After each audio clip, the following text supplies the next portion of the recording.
Hello student, good morning. ये आपका forestry का पेपर। आज हम यहां पर क्वेश्चन नंबर 81 से हम स्टार्ट कर रहे हैं। Question number 81, net productivity is expressed is. ठीक है, क्वेश्चन नंबर 81 जो आपका ये बोल रहा है कि नेट प्रोडक्टिविटी को हम किसमें मेजरमेंट करते हैं। तो यहां पर आप ध्यान रखना, जो नेट प्रोडक्टिविटी होती है इसको हम मेजरमेंट करते हैं यहां पर किसमें, आपका ग्राम स्क्वायर, ठीक है, ग्राम स्क्वायर मीटर पर डे। ठीक, अब इसको अपन समझते हैं कि है क्या चीज। पहले तो हमने इसका आंसर यहां पर देख लिया, अब हमको पहले समझना पड़ेगा कि प्रोडक्टिविटी क्या है। तो प्रोडक्टिविटी बोलने का मतलब ये होता है कि जैसे मान लिया जाए हमारे पास क्या एक ये इकोसिस्टम है। ठीक है, अब ये इकोसिस्टम, ये एक इकोसिस्टम क्या हो गया, एक स्पेसिफिक एरिया हो गया। ये इकोसिस्टम का क्या हो गया, आपका ये स्पेसिफिक एरिया हो गया। अब यहां पर जो आपका प्रोड्यूसर है, ये आपका ग्रीन प्लांट, ये क्या है, आपका प्रोड्यूसर है। प्रोड्यूसर क्या करेगा, आपका फोटोसिंथेसिस करेगा, प्रकाश संश्लेषण की क्रिया करेगा और फोटोसिंथेसिस की मैकेनिज्म में ये प्रोड्यूस करेगा कार्बोहाइड्रेट, मतलब ऑर्गेनिक सब्सटेंस को ये प्रोड्यूस करेगा। तो यही जो कार्बनिक पदार्थ की मात्रा है पर डे, कितने स्क्वायर मीटर में कितने ग्राम कार्बोहाइड्रेट या ऑर्गेनिक सब्सटेंस को बनाया। ग्राम मतलब क्या हो गया आपका यहां पर, ऑर्गेनिक सब्सटेंस, ये हो गया ऑर्गेनिक सब्सटेंस कितने ग्राम बन रहा है, कितने मीटर स्क्वायर एरिया में, मतलब ये जो एरिया है कितना स्क्वायर मीटर एरिया कवर कर रहा है ये, और पर डे, मतलब यहां पे तीन चीजों को ध्यान दिया जा रहा है प्रोडक्टिविटी में। ठीक है, और ये जो प्रोडक्टिविटी होती है इसको हम यहां पर क्लासिफाइड करते हैं प्राइमरी प्रोडक्टिविटी। ठीक, आपका ये जो प्रोडक्टिविटी हम पढ़ते हैं, प्राइमरी प्रोडक्टिविटी, ग्रास प्रोडक्टिविटी और आपका प्राइमरी नेट प्राइमरी प्रोडक्टिविटी, ये देखिए ये इस तरीके से होता है। सबसे पहले हम क्या लेते हैं यहां पर, आपका प्राइमरी प्रोडक्टिविटी। प्राइमरी प्रोडक्टिविटी मतलब अब आपको ये ध्यान देना है कि आपके पास एक स्पेसिफिक एरिया है, जितना भी मीटर होगा ये पर डे, यहां पर कितना अमाउंट में ऑर्गेनिक सब्सटेंस को प्रोड्यूस किया जा रहा है, किसके द्वारा, आपका ये प्रोड्यूसर के द्वारा। ठीक, अभी जो प्रोड्यूसर है, ये प्रोड्यूसर के द्वारा जितना भी ऑर्गेनिक सब्सटेंस प्रोड्यूस किया जाएगा वो कहलाएगी आपकी प्राइमरी प्रोडक्टिविटी। इस प्राइमरी प्रोडक्टिविटी को हम दो स्टेप में स्टडी करते हैं, ध्यान देना। पहला तो आता है क्या हमारे पास, ये ग्रॉस प्राइमरी प्रोडक्टिविटी, ये हमारे पास क्या हो जाएगा, ध्यान रखना है अपने को, ये ग्रॉस प्राइमरी प्रोडक्टिविटी, ये हुआ gross primary productivity. Gross primary productivity बोलने का मतलब होता है कि इस पर्टिकुलर एरिया में प्रतिदिन कितने अमाउंट में total amount of organic substance produce हो रहा है थ्रू फोटोसिंथेसिस। ठीक है, तो अब यहां पर जितना भी ग्राम आ रहा है, मान लिया जाए हम समझने के लिए बोल देते हैं कि ये आया यहां पर कितना, आपका ये 100 ग्राम आया। कितना यहां पर आया, आपका ये 100 ग्राम आया। ठीक, अब यहां पर ये हुआ इसका क्या, ग्रॉस प्राइमरी प्रोडक्टिविटी। लेकिन अब अपने को ये देखना है कि ये जो प्लांट है ये केवल फोटोसिंथेसिस नहीं कर रहा है, ये आपका रेस्पायरेशन भी कर रहा है, श्वसन की क्रिया भी कर रहा है। तो आपको ध्यान रखना है कि जो फोटोसिंथेसिस है एनाबॉलिक मैकेनिज्म है, मतलब इसमें ऑर्गेनिक सब्सटेंस फॉर्म हो रहा है, जबकि जो रेस्पायरेशन है ये कैटाबॉलिक एक्टिविटीज है। कैटाबॉलिक एक्टिविटीज मतलब यहां पे ऑर्गेनिक सब्सटेंस का डिस्ट्रक्शन भी हो रहा है, कार्बनिक पदार्थ की हानि भी हो रही है। तो यहां पर आपको ध्यान रखना है कि इस प्लांट के द्वारा जितना रेस्पायरेशन में जो लॉस किया जा रहा है उसको अपन क्या कर देंगे, यहां पर ध्यान रखेंगे आप, ये माइनस कर देंगे। इसको आप क्या करेंगे, यहां पर रेस्पायरेशन में जितना ऑर्गेनिक सब्सटेंस लॉस हो रहा है उसको माइनस करेंगे। तो ये ग्रॉस प्राइमरी प्रोडक्टिविटी, और मान लिया जाए रेस्पायरेशन में इसने माइनस कर दिया क्या, आपका ये 12 ग्राम को यहां पे, मतलब 20 ग्राम को क्या कर दिया इसने यहां पर माइनस कर दिया। तो अब इसके बेस पर निकलेगी हमारे पास ये नेट प्राइमरी प्रोडक्टिविटी। ये क्या निकल जाएगी आपका यहां पर, नेट प्राइमरी प्रोडक्टिविटी। तो इस रेफरेंस में यदि हम लेते हैं तो नेट प्राइमरी प्रोडक्टिविटी क्या हो जाएगी आपका यहां पर, ये 80 ग्राम। ये समझने के लिए था आपका कि प्राइमरी प्रोडक्टिविटी हम प्रोड्यूसर लेवल पे यहां पर इसका मेजरमेंट कर रहे हैं कि प्राइमरी प्रोडक्टिविटी में total amount of organic substance, उसको बोल रहे हैं हम ग्रॉस प्राइमरी प्रोडक्टिविटी। और जो प्रोड्यूसर है वो रेस्पिरेशन की मैकेनिज्म, जो कि एक कैटाबॉलिक मैकेनिज्म है, उसमें जितना लॉस करेगा ऑर्गेनिक सब्सटेंस या जितना ऑर्गेनिक सब्सटेंस डिस्ट्रक्शन होगा उसको हम माइनस कर देंगे, तो हमारे पास यहां पे कैलकुलेशन आ जाएगा क्या आपका नेट प्राइमरी प्रोडक्टिविटी। तो ये था हमारा नेट प्राइमरी प्रोडक्टिविटी। अभी जो नेट प्राइमरी प्रोडक्टिविटी है, मतलब यहां से जो आपका 10% लॉ है एनर्जी ट्रांसपोर्टेशन का या एनर्जी ट्रांसफर का, जो हम 10% लॉ पढ़ते हैं, तो अब अपने को क्या मिलेगा कि ये जो 80 ग्राम है इसका जो 10% है, ये 10% क्या हुआ, मान लिया जाए हम ये बोल देते हैं आपका 8 ग्राम। इसको हमने क्या मान लिया यहां पर आपका ये 8 ग्राम। ये 8 ग्राम आपका ट्रांसफर हो जाएगा किसमें, आपका कंज्यूमर में ट्रांसफर हो जाएगा। ये किसमें ट्रांसफर हो गया, आपका कंज्यूमर में ट्रांसफर हो गया। तो कंज्यूमर में जितना ऑर्गेनिक सब्सटेंस है वो क्या कहलाएगा, आपका ध्यान रखेंगे, उसको बोलेंगे सेकेंडरी प्रोडक्टिविटी। इसको क्या कहा जाएगा, आपका सेकेंडरी प्रोडक्टिविटी कहा जाएगा। और ये जो आपका कंज्यूमर है ये भी क्या करेगा, आपका रेस्पिरेशन करेगा। तो रेस्पिरेशन में जितना भी ये लॉस करेगा उसको अपन इसमें से फिर माइनस करेंगे, और इसमें से जितना रेस्पिरेशन में माइनस हो जाएगा तो उसके बेस पे क्या निकल जाएगा, आपका ये नेट प्रोडक्टिविटी। इसको क्या कहा जाएगा, आपका ये नेट प्रोडक्टिविटी कहा जाएगा। तो ये ध्यान रखेंगे। तो यहां पर प्रोडक्टिविटी का मीनिंग आपको क्लियर हो गया, प्राइमरी प्रोडक्टिविटी, सेकेंडरी प्रोडक्टिविटी और आपका नेट प्रोडक्टिविटी। ये आपको कॉन्सेप्ट को ध्यान रखना है, ठीक है। चलिए अब इसके बाद नेक्स्ट हमारे पास क्वेश्चन आता है, certain species in an ecosystem which is considered more important in determining the presence of many other species in the ecosystem is called. इस कॉन्सेप्ट को बहुत अच्छे से समझिए। इसका जो आंसर है, इसका आंसर बनेगा आपका की स्टोन स्पीसीज। इसको अपन क्या बोलेंगे, यहां पर ध्यान रखना है, आपका की स्टोन स्पीसीज के नाम से इसको जाना जाता है। तो पहला हम कॉन्सेप्ट समझ लेते हैं कि की स्टोन स्पीसीज है क्या चीज, उसके बाद इसको हम पूरा डिफाइन करेंगे। एक सिंपल देखना कि मान लिया जाए हमारे पास क्या एक पॉन्ड है, ये क्या हो गया, आपका ये पॉन्ड हो गया। अब इस पॉन्ड में आपका रह रहा है क्या, आपका ये क्रोकोडाइल। क्या है, आपका ये क्रोकोडाइल है। ये क्रोकोडाइल क्या कर रहा है कि यहां पे ऐसा होल बना करके आपका सर्वाइव करता है। मतलब इसने क्या कर दिया, ये पूरा इस पॉन्ड में एक होल बना दिया, एक गड्ढा बना दिया, और उस गड्ढे के अंदर में क्या कर रहा है, आपका ये सर्वाइव कर रहा है, ठीक है। ये हो गया क्रोकोडाइल। अब पॉइंट को ध्यान देना कि जब आपका समर सीजन आएगा तो समर सीजन के समय क्या हो जाएगा आपका कि तालाब क्या सूखने लग जाएगा। तो तालाब जब सूखने लग जाएगा तो उस स्थिति में क्रोकोडाइल के द्वारा ये जो यहां पर होल बनाया गया है या बिल बनाया गया है, इसमें दूसरे जो एक्वेटिक एनिमल हैं वो जाके वहां पर सरवाइव करना शुरू कर देंगे। तो यहां पर आपको ध्यान रखना है, क्रोकोडाइल क्या कहलाएगी, की स्टोन स्पीसीज।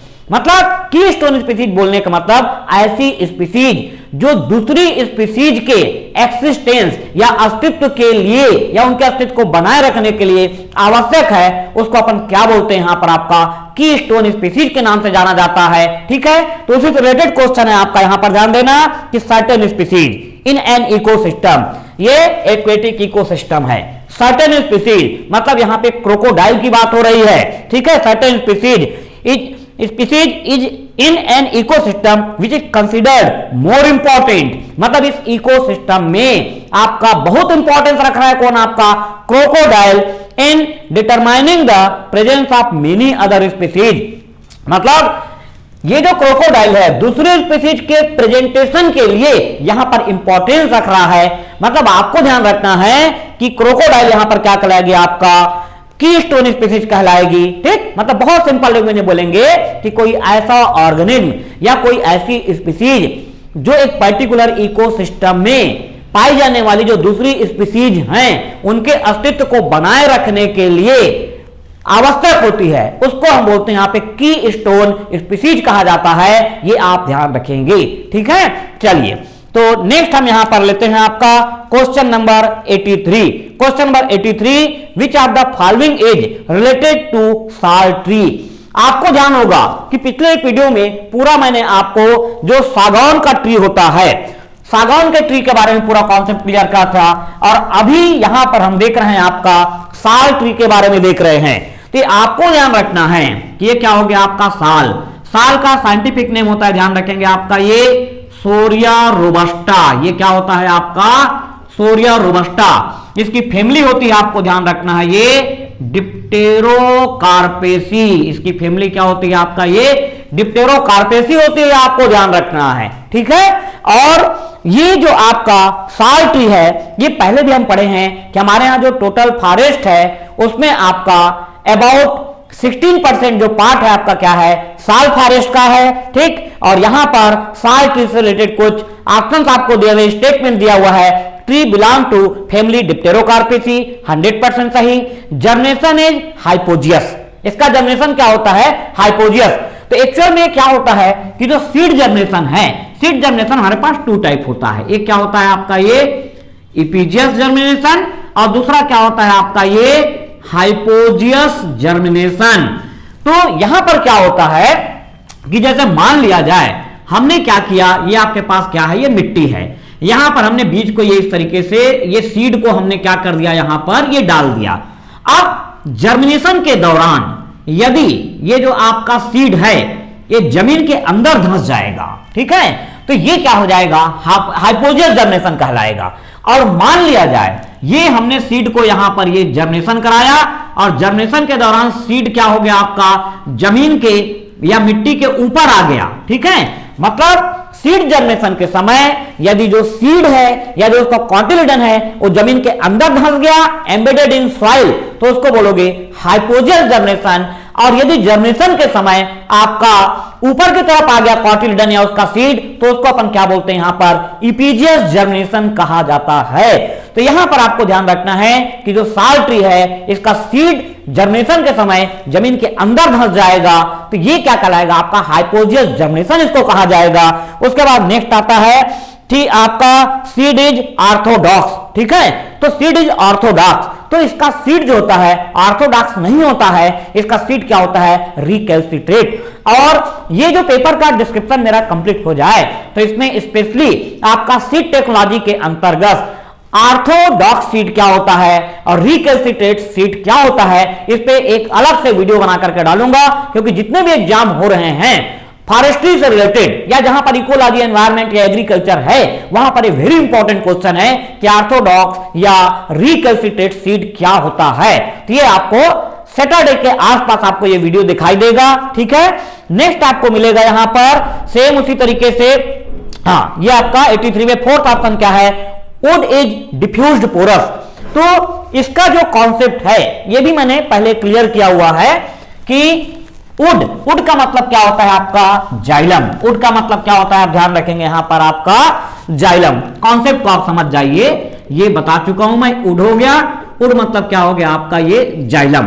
और आपको ध्यान रखना है जाइलम की एक विशेष सेल होती है, उस सेल को अपन क्या बोलते हैं? यहां पर आपका वेसेल के नाम से जाना जाता है। वेसेल बोलने का मतलब ये आपका जाइलम की सेल है और इसमें छोटे छोटे क्या है आपका? ये पोर्स पाए जा रहे हैं। ये पोर्स क्या कहलाएंगे? आपका वेसेल कहलाते हैं। पोर्स क्या कहलाते हैं? आपका वेसेल कहलाते हैं। मतलब हम जैसे ये बोलते हैं कि which tissue is responsible for transportation of water and minerals in plant cell, तो अपन क्या आंसर देते हैं? ध्यान रखना आपको, जाइलम आंसर देते हैं। लेकिन जाइलम में 4 डिफरेंट टाइप ऑफ सेल होती है, ट्रेकेट्स, vessel, xylem parenchyma and xylem sclerenchyma. तो इस केस में बेस्ट आंसर अपन क्या लेंगे? वेसेल को अपन आंसर लेंगे। ध्यान रखना इस वेसेल का ही दूसरा नाम क्या होता है? ध्यान रखना आपका ये ट्रेकिया के नाम से इसको अपन जानते हैं, ठीक है।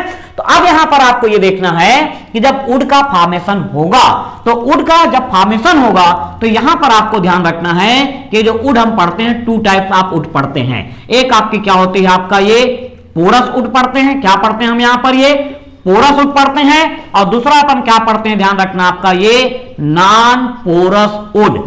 तो नॉन पोरस वुड मतलब जब वुड बनेगी तो इस वेसल के प्रेजेंटेशन के कारण, वेसल के प्रेजेंटेशन के कारण क्या रहेगी? जैसे आपका ये वुड का फॉर्मेशन हो गया तो वेसल के कारण इसमें आपको छोटे छोटे पोर्स दिखाई देंगे, तो ये क्या कहलाएगी? पोरस वुड कहलाएगी। जबकि जो जिम्नोस्पर्म है, जिम्नोस्पर्म में क्या होता है कि वेसल्स नहीं पाई जाती है, जिम्नोस्पर्म में वेसल्स नहीं पाई जाती है। तो जिम्नोस्पर्म की जो उड रहेगी वो क्या रहेगी, ध्यान रखना आपका, नॉन पोरस, मतलब इसकी जो उड यहां पर रहेगी, इस उड में वेसल एब्सेंट है, तो वेसल एब्सेंट होने के कारण ये पोर्स यहां पर नहीं पाए जाएंगे।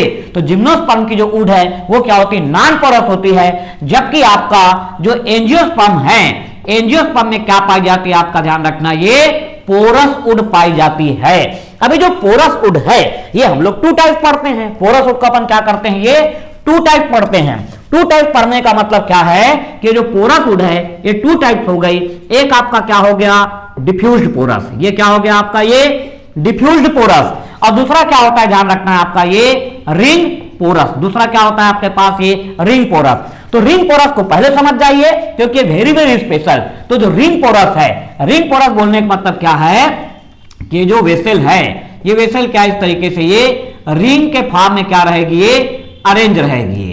तो ये रिंग के फॉर्म में अरेंज है, तो ये क्या हो गया आपका, रिंग पोरस। इसका स्पेसिफिक एग्जांपल है, इसका स्पेसिफिक एग्जांपल है आपका, ध्यान रखेंगे, ये बेटुला।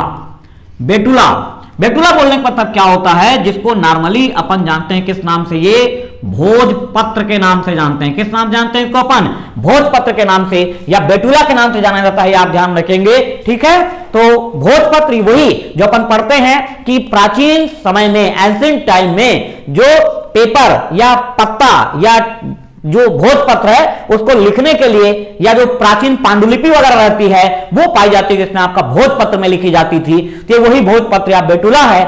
इसमें जो वेसल होती है इस तरीके से रिंग में अरेंज होती है, इसलिए इसकी उड क्या होती है आपका, रिंग पोरस होती है। और इसको छोड़ करके बाकी जितने प्लांट हैं उसमें वेसल्स क्या इस तरीके से ये स्कैटर्ड फॉर्म में रहेगी, बिखरी हुई रहेगी, डिफ्यूज्ड फॉर्म में रहेगी। तो आपको ध्यान रखना है कि डिफ्यूज्ड जो पोरस उड है ये कॉमन कैरेक्टर अधिकांश पौधों में यही मिलेगी, चाहे आपका वो मैंगो हो या साल हो या सागौन हो, यहां पर डिफ्यूज्ड पोरस पाई जाती है।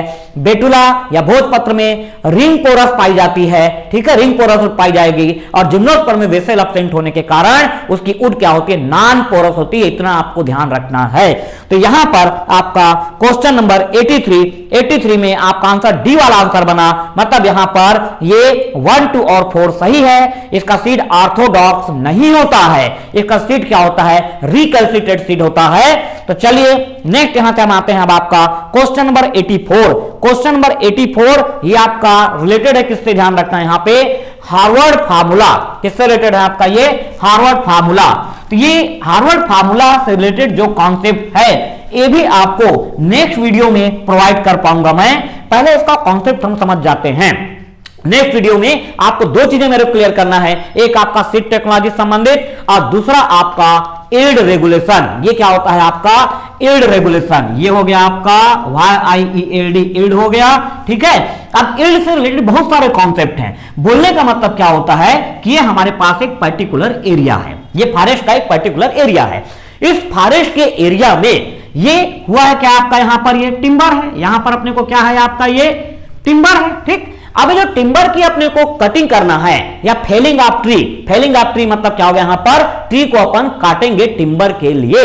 अब ये ट्री की जो कटाई है इसका एक स्पेसिफिक मैनेजमेंट होता है, मतलब एक पर्टिकुलर टाइम पे या एक पीरियोडिक इंटरवल के बाद या एक निश्चित समय के पश्चात इसकी कटिंग की जाती है। तो नॉर्मली ये क्या होता है आपका, मान लीजिए हम ये क्या कर रहे हैं, यहां पर आपका ये एनुअल फेलिंग कर रहे हैं, एक एक साल में यहां पे हम क्या कर रहे हैं, वृक्ष की कटाई कर रहे हैं। तो एक एनुअल टाइम, एक वर्ष या एक जो भी निश्चित अवधि हो सकती है, तो एनुअल क्या रहता है, इसको अपन क्या बोलते हैं, यहां पर कुपिंग वर्ड इसके लिए यूज करते हैं। इसके लिए अपन क्या करते हैं, आपका कुपिंग वर्ड यूज करते हैं। ये भी आपका एग्जाम में क्वेश्चन आता है कि कुपिंग का मतलब क्या है। तो एक साल में एक निश्चित क्षेत्र में जो हम ट्री की कटिंग कर रहे हैं या टिम्बर को प्राप्त कर रहे हैं वो क्या कहलाती है, आपका कुपिंग के नाम से जाना जाता है, ध्यान रखना है। तो अब यहां पर हम क्या कर रहे हैं कि एक साल में मान लीजिए हमने टिम्बर की कटिंग की, तो टिम्बर की हमने कटिंग की तो हमको जो भी टिम्बर प्राप्त हुआ उसका वॉल्यूम क्या है, जो ट्रीज हैं या जो स्टेम अपने को मिल रहे हैं उनका नंबर क्या है, आएगा में वॉल्यूम है, उसका एक नंबर है। तो ये जितना भी अपने को एक पर्टिकुलर टाइम में एक पर्टिकुलर एरिया से प्राप्त होगा वो क्या कहलाएगा, आपका ध्यान रखना, आपका ये यील्ड कैपेसिटी कहलाएगी। क्या कहलाएगी आपका, ये यील्ड कैपेसिटी कहलाएगी। अब ये यील्ड कैपेसिटी को बढ़ाने के लिए हमको क्या है, एक पर्टिकुलर रूल्स रेगुलेशन का फॉलो करना पड़ेगा। तो उसको अपन क्या बोलते हैं, यील्ड रेगुलेशन बोलते हैं। उसको अपन क्या बोलते हैं, यील्ड रेगुलेशन। तो जो यील्ड रेगुलेशन है, इसको मेजरमेंट करने के लिए या इस यील्ड को या यील्ड कैपेसिटी को मेजरमेंट करने के लिए अलग अलग साइंटिस्ट लोगों ने अपना अलग अलग फार्मूला प्रस्तुत किया है। आया समझ में? तो वो फार्मूले कौन कौन से हैं उसी को मैं एक वीडियो बना करके आपको अलग से प्रोवाइड करूंगा। यहां पर जो आपका है एक हार्वर्ड फार्मूला है। हार्वर्ड फार्मूला ये आपका बोलता है, हार्वर्ड फार्मूला ये आपको रट करके रखना पड़ेगा कि हार्वर्ड फार्मूला क्या है। ध्यान रखेंगे आपका 8, ये V मतलब वॉल्यूम हो गया ये, और ये ऑब्लिक क्या हो गया आपका यहां पर ये 3R। ठीक है, मतलब ये अभी आपको मैं बताऊंगा। एक हमने पढ़ा था कि बीच में आपका ग्लोरियस फार्मूला ऑफ सिंप्लिसिटी, या उसको हमने बोला था मॉन्टियर फार्मूला के नाम से उसको हमने देखा था। यहां पर ये पिछले क्वेश्चन में कहीं पर आपका उसके बारे में दिया हुआ है। ठीक है, तो ये वन मॉन्टियर फार्मूला, ठीक है, वन मॉन्टियर फार्मूला यहां पर अपने एक पढ़ा था। अभी आपका क्वेश्चन नंबर 70 में हमारे पास क्या था, ध्यान रखना है, ये वन मॉन्टियर फार्मूला। ये क्या है आपका वन मॉन्टियर फार्मूला। तो वन मॉन्टियर फार्मूला को हमने बोला था ग्लोरियस फार्मूला ऑफ सिंप्लिसिटी के नाम से। ठीक है, फार्मूला फॉर ग्लोरियस सिंप्लिसिटी इसको कहा गया था। तो ये आपका ये है हार्वर्ड फार्मूला। ये क्या है, हार्वर्ड फार्मूला। इसके अलावा क्या है, वन मॉन्टियर फार्मूला। तो यहां पर आपको यह बताया गया था, इस वाले फार्मूले में क्या बोला गया था कि जैसे आपके पास ये टिम्बर है या क्या है आपका ये लॉग है, तो आप इसमें क्या कीजिए, ये निकालिए क्या आपका यहां से निकलेगा इसका बेसल एरिया, और ये क्या आ जाएगी इसकी आपका लेंथ, बेसल एरिया, और उसके बाद क्या हो जाएगा आपका इसकी लेंथ। तो उसको कैलकुलेशन करके हम निकालते हैं, यहां पर टिम्बर का वॉल्यूम निकालते हैं। ठीक है, तो ये पहले भी वीडियो मैंने क्लियर किया है, लेकिन आने वाला जो वीडियो रहेगा उसमें एक पूरा मैं इसमें बताऊंगा आपका कि यील्ड कैपेसिटी क्या है, यील्ड रेगुलेशन क्या है, इसमें कौन कौन सा फार्मूला फॉलो किया जाता है, तो ये पूरा डिटेल आपको मिलेगा, ध्यान रखना। तो यहां पर फिलहाल हमारा जो क्वेश्चन नंबर आपका 84 है, क्वेश्चन नंबर 84 आपका बोलता है Harvard formula for yield regulation is. Yield regulation से संबंधित जो हार्वर्ड फार्मूला है वो क्या है, तो यहां पर आप देख सकते हैं 8V मतलब इसका जो वॉल्यूम है 8 रहेगा, ऑब्लिक 3R मतलब रेडियस को 3 से हम मल्टीप्लाई करेंगे तो हमारा यहां पर इसका कैलकुलेशन होगा। तो फिलहाल यहां पर 84 में यहीं पे स्टॉप कर रहा हूं। नेक्स्ट आपका क्वेश्चन नंबर 85, क्वेश्चन नंबर 85 आपका सेल्फोर्ड लॉ ऑफ टॉलरेंस से रिलेटेड है। सेल्फोर्ड लॉ ऑफ टॉलरेंस से रिलेटेड है, इसको हम समझते हैं कि ये लॉ है क्या यहां पर। तो सेल्फोर्ड लॉ ऑफ टॉलरेंस ये आपका क्या है, ये इसको प्रस्तुत करने वाले वैज्ञानिक का नाम क्या था आपका, ये विक्टर अर्नस्ट। ये आपका कौन थे यहां पर ध्यान रखेंगे, विक्टर अर्नस्ट सेल्फोर्ड। ये आपका हो गया क्या यहां पर, विक्टर अर्नस्ट सेल्फोर्ड। ठीक है, इन्होंने अपना लॉ प्रस्तुत किया था। इनका लॉ क्या कहलाता है, ध्यान रखना है यहां पर, लॉ ऑफ टॉलरेंस के नाम से इसको अपन जानते हैं। ये हो गया लॉ ऑफ टॉलरेंस। टॉलरेंस का मतलब हिंदी में होता है, आप ध्यान रखेंगे, सहनशीलता। ये क्या हो गया आपका, सहनशीलता। तो जो लॉ ऑफ टॉलरेंस है ये क्या है समझ जाइए कि भाई कोई भी प्लांट या कोई भी ऑर्गेनिज्म एक पर्टिकुलर एरिया में रह रहा है, एक पर्टिकुलर एरिया में रह रहा है, मतलब उसका एक पर्टिकुलर क्या है, उसकी एक टोपोग्राफी। ये आपका क्या है, टोपोग्राफी। भाई टोपोग्राफी बोलने का मतलब क्या है कि वो पहाड़ी क्षेत्र में रह रहा है कि मैदानी क्षेत्र में रह रहा है या आपका घाटी में रह रहा है, वैली रीजन में रह रहा है। तो ये लैंड की क्या होती है, टोपोग्राफी। तो पहला कॉन्सेप्ट आता है टोपोग्राफी। दूसरा क्या होता है कि भाई जो टोपोग्राफी है उसके बेस पे क्या होता है आपका, क्लाइमेट अलग अलग होता है। उसके बेस पे क्या होता है आपका, ये क्लाइमेट अलग अलग हो सकता है। क्लाइमेटिक फैक्टर बोलने का मतलब कि कोई भी ऑर्गेनिज्म किसी एरिया में यदि सर्वाइव कर रहा है तो वहां के जो एनवायरमेंटल फैक्टर या इकोलॉजिकल फैक्टर है उससे क्या होगा, प्रभावित होगा। ठीक है, और प्रभावित होने का एक क्या रहेगा उसका मिनिमम, मतलब एक वो रहेगा कि भाई हम ये बोलते हैं कि हमारे लिए हम कितना सर्वाइव कर सकते हैं। भाई हमारे बॉडी का टेम्परेचर मान लीजिए कि आपका 37 डिग्री सेल्सियस है। हमारे बॉडी का टेम्परेचर क्या है 37 डिग्री सेल्सियस है, तो भाई बहुत ज्यादा हम बर्दाश्त कर पाएंगे कितना आपका 38 डिग्री सेल्सियस तक का।